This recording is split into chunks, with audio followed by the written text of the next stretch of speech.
આપણે અત્યારે દેશમાં જોઈ રહ્યા છે જંગલો ખતમ થઈ રહ્યા છે, ત્યારે શહેરી વિસ્તારમાં લોકોનો જંગલો પ્રત્યે કેટલો લગાવ છે એની તસવીરો હું આપને બતાવી રહ્યો છું. અત્યારે આપ જોઈ શકો છો કે આ સુરતની આ તસવીરો છે. સુરતમાં એક જે ઘર છે, જે બંગલો છે, એની આ તસવીરો છે.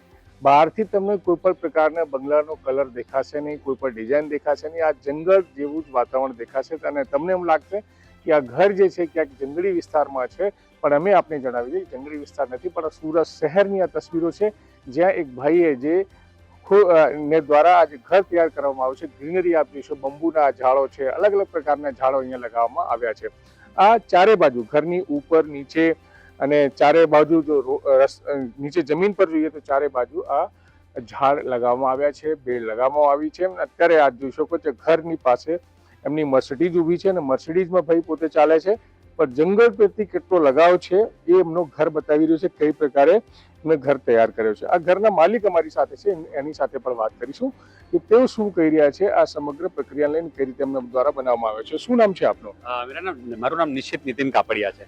નિશ્ચિતભાઈ, આ કઈ રીતે તૈયાર કર્યો, ક્યાંથી આઈડિયા આવ્યો તમને? હું છે ને નાનપણથી નેચર ક્લબ સુરતનો વોલેન્ટિયર રહ્યો છું, તો ત્યારે બી પાયા તો નખાઈ જ ગયેલા હતા કે નેચર પ્રત્યે પ્રેમ.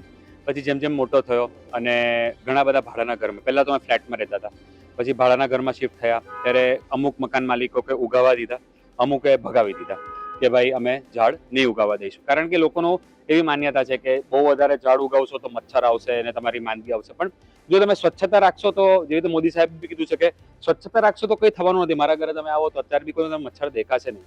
તો સ્ટાર્ટ એવી રીતે થયું હતું, 1-2 ઝાડથી સ્ટાર્ટ કરેલું હતું અને આજે 700+ વેરાયટી છે આપણી પાસે. બીજું વર્ડ્સ વગેરે કેટલા આવે છે ને? 700+ વેરાયટી છે, 600+ નંગ છે.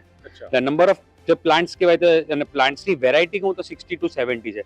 જેમ કે આપણે વાત કરીએ તો લીંબુ, તો લીંબુમાં 4 પ્રકાર છે, સીતાફળમાં 2 પ્રકાર છે, બાંબુ, તો બાંબુમાં અલગ અલગ 3 પ્રકારના છે, ગોલ્ડન બાંબુ, ઇન્ડિયન બાંબુ, એવી રીતે આખી વેરાયટી ગણો. રબર પ્લાન્ટ છે, સનફ્લાવર છે, તો there are more than 60 to 70 varieties. 600 ની ઉપર નંગ છે, 600 થી 700 ની ઉપર નંગ છે. બાંબુ મોટા ભાગે જોવા નહીં મળે છે શહેરી વિસ્તારમાં, ઘરોમાં લોકો નહીં લગાવે, તો કેમ લગાવવાનો શું ફાયદો? ના, એવું નથી. બાંબુ છે ને એકચ્યુઅલી વોટર ડ્રેનેજનું બહુ સરસ કામ કરે, એટલે જે એના મૂળિયા બહુ નીચે સુધી ઉતરે, તો તમારા જે સાઈડના જમીનનું પાણી હોય તો સીધું જમીનમાં ઉતારી દે છે.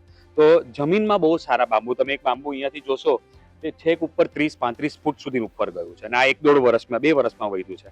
લોકો સિટીમાં બાંબુને એક શો પ્લાન્ટ તરીકે, પણ એની બહુ અલગ, it is the largest grass એવું કહેવાય બાંબુ માટે. Bamboo is very good for life અને સૌથી વધારે ઓક્સિજન પણ એ જ આપે છે. તો કેટલા સમયમાં આ બધું તૈયાર કર્યું છે? 2020ના કોરોના પીરિયડમાં ઘર બનતું હતું, એટલે સમજો કે કોરોનાનો એન્ડ જે ડિસેમ્બરની આજુબાજુમાં આવ્યો ત્યારથી અમે અહીંયા શિફ્ટ થયા અને ત્યારથી આ બધું ધીરે ધીરે તિનકા બની ગયું છે. બર્ડ્સ કેટલા પ્રકારના આવે છે અહીંયા? 25+ પ્રકારના અલગ અલગ બર્ડ્સ જોવાય છે, જેમ કે બુલબુલ છે, સનબર્ડ છે, પેરટ્સ, ચકલી, કબૂતર, આ બધું તો બહુ જ નોર્મલ છે. પણ ઘણા બધા રહે, એટલે કોઈ વખત અહીંયા કિંગફિશર પણ દેખાય છે. એ સ્પેન છે, કારણ કે કિંગફિશર જનરલી પોન્ડ હોય ને એની આજુબાજુના એરિયામાં જોઈએ, એટલે કદાચ આજુબાજુ કોઈ પોન્ડ રાખ્યો હશે પોતાના ફાર્મ હાઉસમાં તો આવી શકે. તો ગુજરાત સરકારે કઈ રીતે એવોર્ડ વગેરે આપ્યું છે? કઈ રીતે તમે કોમ્પિટિશનમાં ભાગ લીધો હતો? લાસ્ટ યર આવી રીતે પેપરમાં એક જાહેરાત આવી હતી કે પોતાના ઘરને ઘર જંગલ બનાવો. એવી રીતે આપણે 1-2 ફેસબુક પર ને ઇન્સ્ટા પર સ્ટોરી પણ મૂકી હતી, તો ત્યાંથી એપ્રોચ થયો. સરકાર તરફથી નિમાયેલા અધિકારીઓ આવ્યા અને એ લોકોએ ચેક કર્યું કે શું ખરેખર આવું છે. તો પહેલા તે લોકોએ જોયું તો હા, પણ રિયલ અનુભવ ક્યારે થયો કે જ્યારે ટેમ્પરેચર માપવા ગયા તો બહાર ખબર પડી કે 42 ડિગ્રી છે અને ઘરની અંદર અરાઉન્ડ 36-37 ડિગ્રી કે 35 ડિગ્રી સુધી પણ અંદરના રૂમમાં ઓછું થઈ ગયું. તો એ 7 ડિગ્રી 8 ડિગ્રીનો ફરક ત્યાં આમ જ આવી ગયેલો હતો, કારણ કે ડાયરેક્ટ સનલાઇટ જ પેનિટ્રેટ નથી થતી. ઠંડો પવન આવે છે પણ ફિલ્ટર થઈને આવે, એટલે આપણે જે કુલરમાં જે સિસ્ટમ વર્ક કરે છે ત્યાં નેચરલ કુલર જેવું છે. તો બિલકુલ આપણે સાંભળ્યું નિશ્ચિતભાઈ ચરીવાલા, જે ઘરના માલિક છે, પોતે મેં જેમ અગાઉ જણાવ્યું કે મર્સિડીઝ પડી છે, મર્સિડીઝમાં ચાલે છે, પણ જંગલને લઈને કેટલી એમની જે લાગણી છે એ એમના ઘર પર બતાવવામાં આવી રહી છે અને ઘરમાં જે કેટલા બધા પેડ પૌધા લગાવવામાં આવ્યા છે અને શું સિસ્ટમ લગાવવામાં આવ્યું છે. અત્યારે પણ આપ તસવીરોમાં જોઈ શકો, ફૂલ મસ્ત ખીલેલા છે અને ચારે બાજુ ઉપરથી લઈને નીચે સુધી ગ્રીનરી જોવા મળી રહી છે.